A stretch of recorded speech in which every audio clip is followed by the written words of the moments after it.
करतोस मला ओंकार?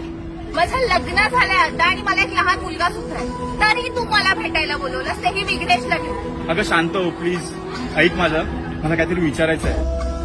वेडा झालायस का तू ओंकार? प्लीज राग नको मानू, पण हे खूप इम्पॉर्टंट आहे, ते मला तुला विचारावंच लागेल. प्लीज एकदा ऐक ना.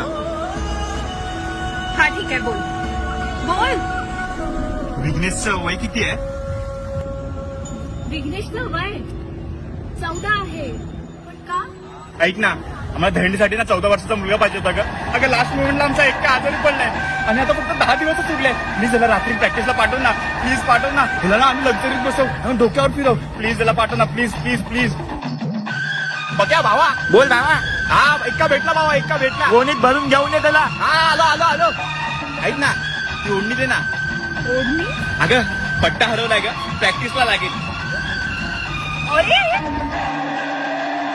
मच गया शोर सारी नगरी रे, सारी नगरी रे. आया बिरज का बाका संभाल तेरी गगरी रे. ओ